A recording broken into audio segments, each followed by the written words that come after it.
Nilambur MLA. PV. അൻവറിന്റെ കക്കാടംപൊയിലിലെ പാർക്കിന് licence ഇല്ല. അപേക്ഷയിലെ പിഴവ് കാരണം പാർക്കിന് ലൈസൻസ് നൽകിയിട്ടില്ലെന്ന് പഞ്ചായത്ത് അധികൃതർ ഹൈക്കോടതിയെ അറിയിച്ചു. ഹർജി ഹൈക്കോടതി നാളെ വീണ്ടും പരിഗണിക്കും.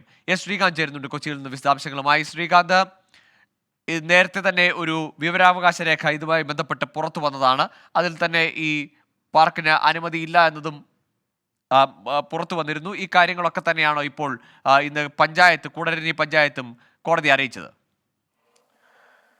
പി.വി. അൻവറിനെ സംബന്ധിച്ചിടത്തോളം അദ്ദേഹം അവകാശപ്പെട്ടിരുന്നതൊന്നും തന്നെയല്ല അവിടെ സംഭവിക്കുന്നത് എന്നാണ് ഇപ്പോൾ കോടതിയിൽ നിന്നും വ്യക്തമാകുന്നത്. കാരണം സംസ്ഥാന സർക്കാരും കൂടരഞ്ഞി പഞ്ചായത്തും ഇക്കാര്യം കോടതിയെ വെളിപ്പെടുത്തിയിരിക്കുന്നു, കോടതിയിൽ അറിയിച്ചിരിക്കുന്നു. അതായത് പി.വി. അൻവറിന്റെ ചിൽഡ്രൻസ് പാർക്കിന് ലൈസൻസ് ഇല്ലാതെയാണ് ആ സ്ഥാപനം അവിടെ പ്രവർത്തിക്കുന്നത് എന്നാണ് ഇപ്പോൾ വ്യക്തമാകുന്നത്.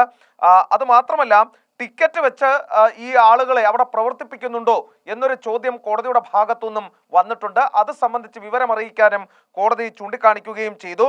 പഞ്ചായത്തും സർക്കാരും ചൂണ്ടിക്കാണിച്ച ഒരു കാര്യം, ലൈസൻസിനായി പി.വി. അൻവർ അപേക്ഷ നൽകിയെന്നും പക്ഷേ അപേക്ഷയിലെ പിഴവ് കാരണം ലൈസൻസ് നൽകിയിട്ടില്ല എന്നും പഞ്ചായത്തും സർക്കാരും ഇന്ന് കോടതി അറിയിക്കുകയുണ്ടായി.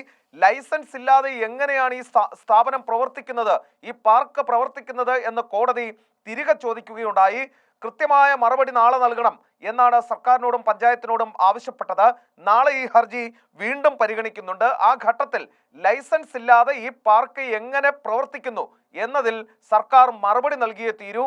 അതായത് പി.വി. അൻവറിന് ഒട്ടും സുഖകരമല്ലാത്ത ഉത്തരവ് കോടതിയിൽ നിന്നും, ആ ഒരു ഇടപെടൽ കോടതിയിൽ നിന്നും ഉണ്ടായിരിക്കുന്നു. ശരി, ഏതായാലും പാർക്കിന് പഞ്ചായത്തിന്റെ അനുമതി ഇല്ല എന്നത് ഹൈക്കോടതി അറിയിച്ചിരിക്കുന്നു. പക്ഷേ ആ പാർക്ക് പ്രവർത്തിക്കുന്നത് എങ്ങനെ, ടിക്കറ്റ് വെച്ച് പണം ഈടാക്കുന്നുണ്ടോ എന്ന കാര്യങ്ങളൊക്കെ ഇനിയും അറിയിക്കേണ്ടതുണ്ട്. ആ കാര്യങ്ങൾ നാളെ ഹൈക്കോടതി വീണ്ടും പരിഗണിക്കും. എസ് ശ്രീകാന്താണ് വിവരങ്ങൾ നൽകിയത്.